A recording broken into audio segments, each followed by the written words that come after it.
तो hello good morning to लफी, कैसे हैं आप लोग। उम्मीद करते हैं सभी के अच्छे होंगे। तो जैसा कि आप सभी को थंबनेल में देखकर पता चल गया होगा कि आज जो है किस टॉपिक है यानी किस विषय पर आज का वीडियो बनने वाला है। तो शुरू करते हैं। आज का पहला क्वेश्चन, ये जो बुक चल रहा है, ये जो क्वेश्चन चल रहा है, जो क्वेश्चन सेशन चल रहा है एमसीक्यू क्वेश्चन का, ये 8वीं क्लास का एनसीईआरटी और बिहार बोर्ड दोनों का कंबाइंड मिक्स है। इसमें जितने भी इंपॉर्टेंट क्वेश्चन बन सकते हैं जितने चैप्टर से, वो सारे क्वेश्चन लाए गए हैं। आशा करता हूं कि ये जो क्वेश्चन है आप अगर बना लेते हैं तो चैप्टर से रिलेटेड सारे डाउट आपका क्लियर हो जाएंगे। तो सबसे पहला नंबर चैप्टर है संसाधन। उसका पहला नंबर क्वेश्चन देखते हैं, प्राकृतिक संसाधन कौन सा है। तो इनमें से प्राकृतिक संसाधन कौन है, ऑप्शन में बताइए कौन सा प्राकृतिक संसाधन हो जाएगा। तो जल हो जाएगा, प्राकृतिक मशीन हो जाएगा, कार हो जाएगा, फोन हो जाएगा। बहुत ही आसान क्वेश्चन है इसका। प्राकृतिक संसाधन कौन सा हो जाएगा, जल हो जाएगा। ठीक है, प्राकृतिक संसाधन उसको बोलेंगे जो हमें प्राकृतिक से प्राप्त होता है, यानी नेचर से जो मिलता है। ठीक है, सेकंड नंबर क्वेश्चन देखेंगे तो लिखा हुआ पदार्थ की डैश इसका एक संसाधन बनाती है। तो क्या बनाता है, देखो संसाधन का परिभाषा तो होता है कोई भी संसार का कोई भी चीज हमारे लिए उपयोगी है तो वो संसाधन कहलाएगा। कोई भी दुनिया कोई भी चीज अगर हमारे लिए उपयोगी है यानी मानव के लिए उपयोगी है तो क्या कहलाएगा, संसाधन। तो उपयोगिता ही क्या बनाता है, संसाधन बनाता है। तो कह रहा है कि पदार्थ की डैश यानी पदार्थ की उपयोगिता ही उसे एक संसाधन बनाती है। ठीक है, देखो दुनिया का कोई भी चीज होगा आपके लिए उपयोगी है, आपके लिए काम के लायक है ना, मानव के लिए उपयोगी है तो वो संसाधन है। वो संसाधन या तो प्राकृतिक हो सकता है या तो मैन मेड हो सकता है, यानी कि मानव निर्मित होता है। मतलब दुनिया में कोनो सामान होगा जो नेचुरली अपने से बना हुआ, ऊपर वाला बनाया है। ठीक है, जैसे पहाड़, नदी, झील, झरना। और कुछ सामान ऐसा होगा जो आदमी खुद बनाया है, जैसे पंखा, टेबल, कुर्सी, सब हबी जबी। ये सब क्या है, संसाधन है। आपके काम के लिए है तो संसाधन, नहीं काम के लिए तो संसाधन नहीं है। सिंपल बात समझो। मानव भी संसाधन होता है। कैसे, देखो मानव भी दूसरे मानव का काम आता है। तो अभी क्या बोले हैं कि दुनिया में कोई भी चीज एक दूसरे के काम आ रहा है यानी इंसान के काम आ रहा है तो वो संसाधन है। तो प्राकृतिक संसाधन, उसके बाद से मानव निर्मित संसाधन, और मानव भी खुद संसाधन है। ठीक है, 3 नंबर क्वेश्चन आएंगे तो लिखा हुआ वैसे संसाधन जिसका एक बार उपयोग संभव है और भंडार सीमित है कहलाता है। क्या कहलाता है, तो मतलब कि वैसा संसाधन जो एक बार मतलब यूज कर लीजिएगा तो बाद में धीरे धीरे वो खत्म हो जाएगा, तो उसको बोलेंगे अनवीकरणीय संसाधन। देखो अब ये क्या होता है अनवीकरणीय संसाधन या नवीकरणीय संसाधन। नवीकरणीय मतलब सिंपल भाषा, एकदम सिंपल लॉजिक समझो। नवीकरणीय मतलब हमेशा नया रहेगा, मतलब कितना यूज कर जाओ खत्म नहीं होगा। जैसे सूरज का प्रकाश, जल, ये खत्म होगा, हवा खत्म होगा, खत्म हो जाएगा तो आदमी खत्म, सर ना। और अनवीकरणीय मतलब होता है एक न एक दिन वो पुराना हो जाएगा, एक न एक दिन वो खत्म हो जाएगा। ठीक है, समझ आ रहे ना।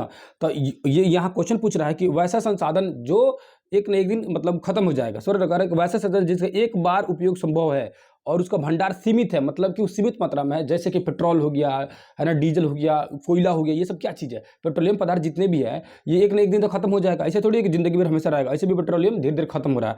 तो जो खत्म हो जाएगा उसको बोलेंगे अनवीकरणीय, और जो नहीं खत्म होगा उसको बोलेंगे नवीकरणीय, यानी हमेशा नया रहेगा। 4 नंबर क्वेश्चन आएंगे तो लिखा हुआ प्रौद्योगिकी संसाधन है। तो प्रौद्योगिकी जो भी संसाधन है यानी कि जो मशीनरी के पूछ रहा है, टेक्नोलॉजी के बारे में पूछ रहा है, वो कौन बनाएगा, प्राकृतिक रूप से बनेगा, मानव निर्मित होगा। कौन हो जाएगा, मानव निर्मित, यानी प्रौद्योगिकी संसाधन क्या हो जाएगा, मानव निर्मित हो जाएगा। ठीक है, उसके बाद 5 नंबर क्वेश्चन कह रहा है क्या, संसाधन के संदर्भ में मूल का क्या अर्थ है। मतलब संसाधन में जो मूल शब्द लिखता है इसका मतलब क्या होता है, मूल मतलब होता है महत्व। क्या होता है, मूल बने महत्व। क्या होगा, मूल बने महत्व, यानी जहां भी संसाधन में मूल लिखा होगा उसका मतलब होता है कि महत्व। ठीक है, 6 नंबर क्वेश्चन आएंगे, वैसा संसाधन जिसकी प्राकृतिक शीघ्रता से नवीकरण कर लेता है कहलाता है ना। तो कह रहा है कि वैसे संसाधन जिसकी प्राकृतिक शीघ्रता से नवीकरण कर लेता है क्या कहलाता है। मतलब सिंपल समझो, वही संसाधन का नाम बताना है जो कि नवीकरणीय है। क्या है, नवीकरणीय। तो नवीकरणीय संसाधन के बारे में बताना है जो हमेशा नया रहे, तो नवीकरणीय संसाधन हो जाएगा। ठीक है, 7 नंबर क्वेश्चन है, निम्नलिखित में से कौन सा मानव निर्मित संसाधन है। अब इंसान के द्वारा कौन सा बनाया है, झरना इंसान बनाएगा है ना, ये झरना लिखा इंसान बनाएगा कि उसने कटू वन इंसान बनाएगा, इनमें से कोई नहीं। तो ना ये होगा ना ये होगा क्या, कैंसर का दवाई। क्या होगा, कैंसर का दवाई। तो कैंसर का दवाई नहीं इंसान बनाया हम, है ना। 8 नंबर क्वेश्चन, किसकी खोज से खाना पकाने की पद्धति एवं अन्य प्रक्रिया का प्रचलन हुआ। तो कैची मिल गया तो खाना बना लीजिए, पहिया मिलेगा तो खाना बनाइएगा, किसी मिट्टी मिलेगा, आग मिला तो खाना बनाना संभव हो पाया। ठीक है, समझ आए ना। 9 नंबर क्वेश्चन है, इनमें से 2 कारक पदार्थों को संसाधन में परिवर्तन करता है। मतलब कौन से 2 कारण हैं जो संसाधन को परिवर्तित, पदार्थ को संसाधन बना देता है। मतलब पदार्थ से संसाधन कहने लगते हैं कब कहेंगे, जब उसका समय के अनुसार वो धीरे धीरे काम के लिए यूज हो जाए, और उसमें मशीन, ये 2 चीज़ें उसमें यूज हो जाएगा, है ना। समय और मशीन उसमें यूज किया जाएगा, मतलब किसी भी चीज़ में समय दिया जाएगा और उसमें मशीन से उसको चेंज किया जाएगा, सर ना, तब वो क्या हो जाएगा, संसाधन हो जाएगा। ऐसे भी एक 10वां क्लास जब आइएगा, 10वीं क्लास से जब उसको पढ़ाऊंगा तो एक जिमरमैन का कथन है, वो बोलता है कि संसाधन होते नहीं बनते हैं। मतलब कि मैंने संसाधन को बनाया जैसा है। जैसे मान के चलो कि घर ढालने के लिए हम लोग पत्थर का छोटा छोटा टुकड़ा आता है, तो कहाँ से आता है, तुड़ के आता है। और वो खड़े पहाड़ वाला देते तो घर बनेगा नहीं बनेगा, सर ना। तो बनाने के लिए क्या किया गया, पहले उसको तोड़ा गया, तोड़ के लाया गया। तो वही संसाधन होते नहीं बनते, उसको बनाना पड़ता है मनुष्य के उपयोगी के लिए। ऐसा नहीं कि मतलब नीचे धरती के नीचे से पेट्रोलियम मिलता है तो पेट्रोलियम का सीधे लगा गाड़ी में डाल देते हैं, नहीं, उसको बनाना पड़ता है। उस बनता है क्या, उससे पेट्रोल डीजल केरोसिन हाबी जबी बनता है, तब हमारे लिए उपयोगी होता है। सर आगे आएगा 10वीं क्लास में जब पढ़ाऊंगा ना तो उसमें समझ आएगा, ठीक है। अब ये अगला क्वेश्चन 10 नंबर क्वेश्चन, जैव संसाधन होते हैं। अब जैव संसाधन जो जीव जंतु से प्राप्त होगा, जैव मतलब होता है जीव जंतु, तो जीव जंतु से जो उत्पन्न होता है जैव संसाधन, मनुष्य द्वारा नहीं, सर निर्जीव वाला नहीं, जो जीव जंतु द्वारा प्राप्त होगा उसको जैव संसाधन बोलेंगे। 11 नंबर क्वेश्चन है, संसाधन का कौन सा प्रकार उचित है। तो कौन सा प्रकार उचित है, तो प्राकृतिक संसाधन, मानव निर्मित संसाधन या मानव संसाधन, ये तीनों प्रकार संभव है। अभी बोले प्राकृतिक मतलब नेचुरल से, मानव निर्मित मतलब इंसान द्वारा, अब मानव खुद भी एक संसाधन है, तीनों संसाधन होता है, ठीक है। 12 नंबर क्वेश्चन लिखा, नवीकरणीय संसाधन का उदाहरण निम्न में से कौन सा है। अब कह रहे नवीकरणीय मतलब कि हमेशा नहीं, कह रहे हैं नवीकरणीय नहीं है, याद रखना, यानी वो हमेशा नहीं है, नहीं नया नहीं रहेगा, वो कमरा को खत्म हो जाएगा। तो सौर ऊर्जा खत्म होगा, नहीं खत्म होगा, ये हमेशा नया रहेगा। पवन ऊर्जा नया रहेगा, बायोगैस नया रहेगा, लेकिन कोयला जो है ये खत्म हो जाएगा। तो आंसर क्या हो जाएगा आपका, कोयला हो जाएगा। कि वो कौन सा संसाधन जो नवीकरणीय नहीं है, यानी पुरान हो जाएगा, नया नहीं रहेगा, तो हो गया कोयला, ठीक है। 13 नंबर क्वेश्चन आइएगा, तो किसी विचार अथवा आविष्कार पर एकमात्र अधिकार को क्या कहते हैं। मतलब कि कोई चीज आपको खोज किए और खोज करने के बाद ऊपर अपना अधिकार बना ली कि हमरा है, सर ना, आपका हो गया, यानी कि पूरी तरह से उस पर अधिकार आपका हो गया, तो उसको बोलते हैं पेटेंट करा लो भैया। उसको क्या बोलता है, पेटेंट करा लीजिएगा, तो वो अधिकार आपका हो जाएगा। दूसरा कोई उसका कॉपी करेगा तो आप क्लेम कर सकते हैं कि मेरा खोजा हुआ है। कुछ भी हो सकता है, कोई चीज़ लिखे हैं, कोई चीज़ बनाए हैं, कुछ भी किए हैं, कोई आपका थॉट है, कुछ भी, कोई भी चीज़ है, वो चाहते हैं कि उस पर मेरा ही अधिकार होना चाहिए, वो मेरा आविष्कार है, मेरा अधिकार होना चाहिए, तो आप पेटेंट कर लीजिए उस पर आपका अधिकार हो जाएगा, ठीक है। 14 नंबर क्वेश्चन लिखा हुआ है, लद्दाख में पाया जाने वाला यूरेनियम क्या है। एक वास्तविक संसाधन है, संभाव्य है, नवीकरणीय है, सर्वव्यापक है, क्या है। तो लद्दाख में पाया जाने वाला जो यूरेनियम है ये एक संभाव्य संसाधन, यानी संभावना लगाया जा रहा है कि उसके नीचे यूरेनियम है। पूरी तरह से उसकी अभी जांच नहीं हुई है, अब पूरी तरह से जांच हो जाएगा, अब मात्रा मालूम हो जाएगा कि कितना है, 1 किलो है, 2 किलो है, 10 किलो है, 50 किलो है, 1 क्विंटल है, 2 क्विंटल है, तब उसको बोलेंगे वास्तविक।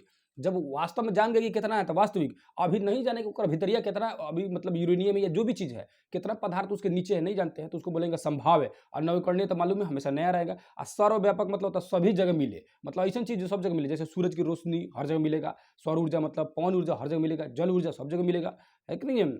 15 नंबर क्वेश्चन है, ये निम्नलिखित में से कौन सा अनवीकरणीय संसाधन का उदाहरण नहीं है।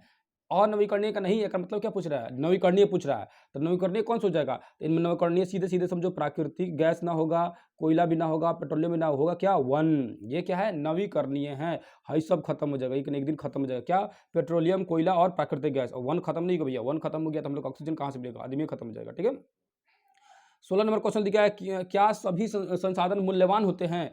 तो सभी संसाधन मूल्यवान नहीं होते, कौन कौन बिना मतलब का बेकार भी रहता है, तो कुछ होते हैं कुछ नहीं होते, सी नंबर ऑप्शन हो जाएगा, ठीक है।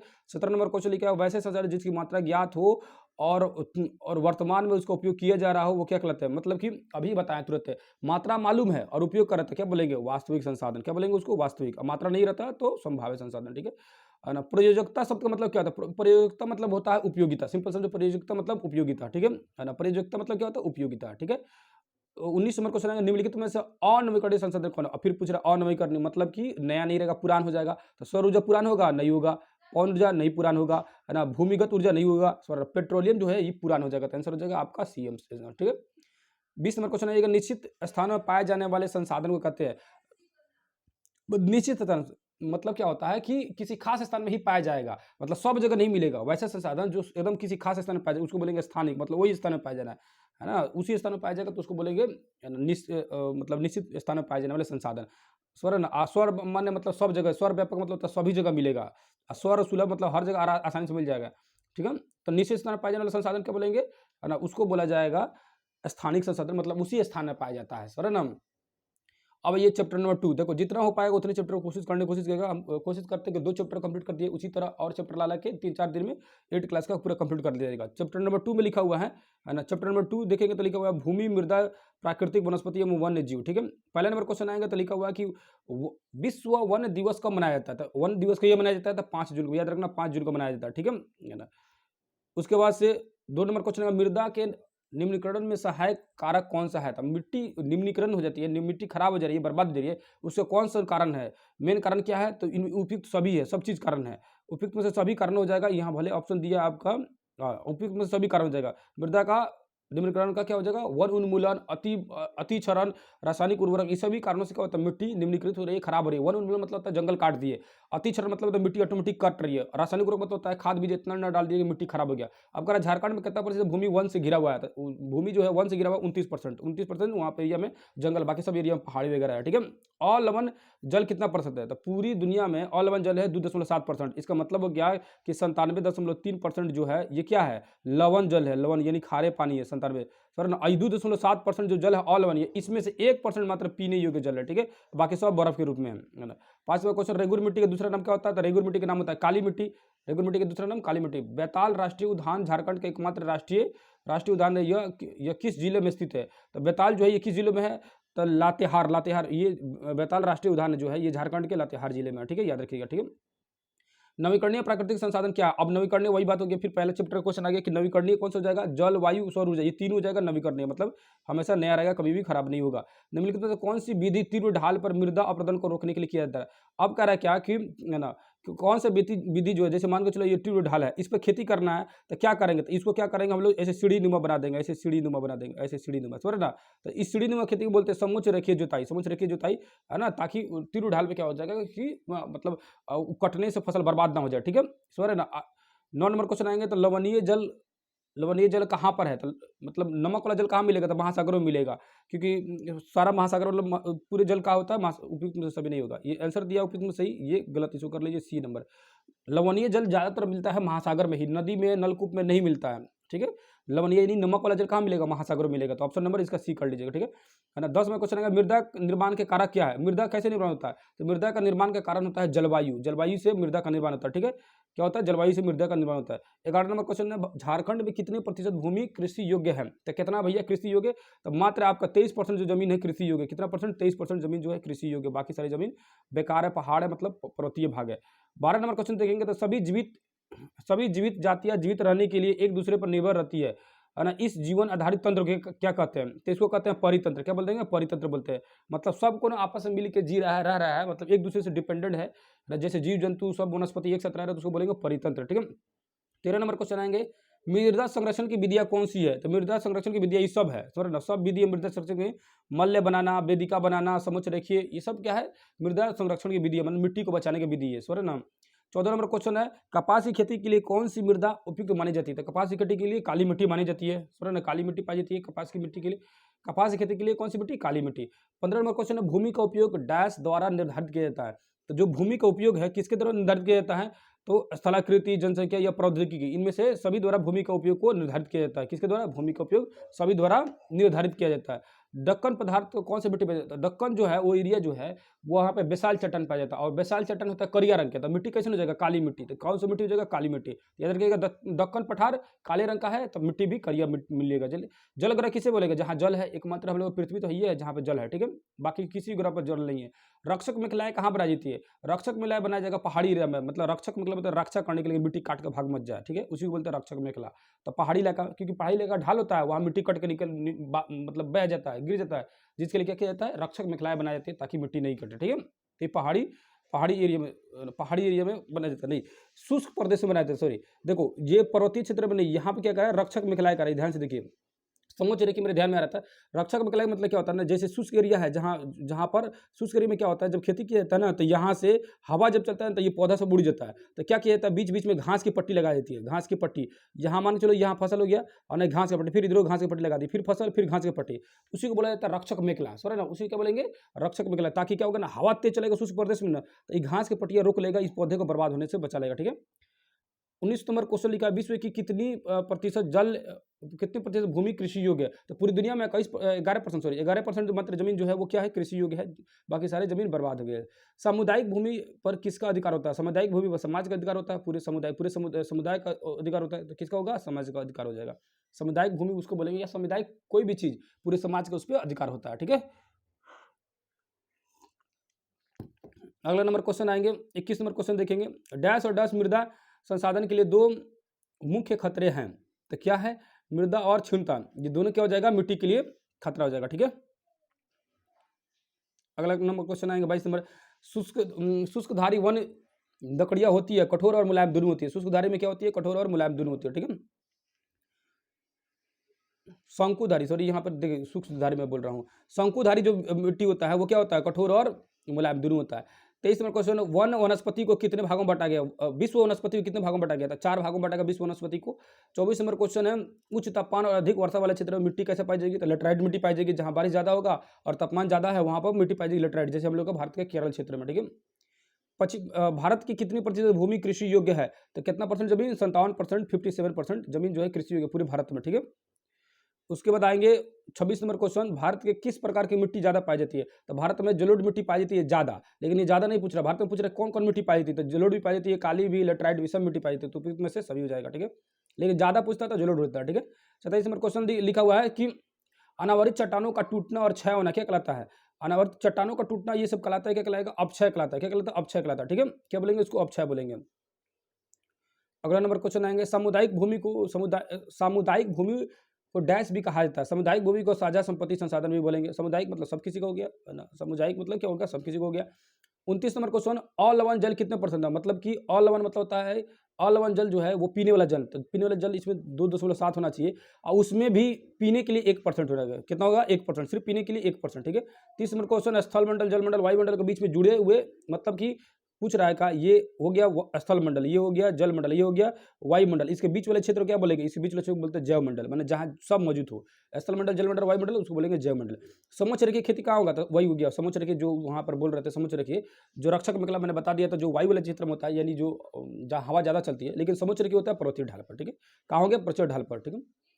डैश मृत जीव जंतु को खाने के लिए एक अपमार्जक है, तो कौन खाता है? गिद्ध खाता है, मरे हुए जीव जंतु को खाता है गिद्ध, समझ रहे ना।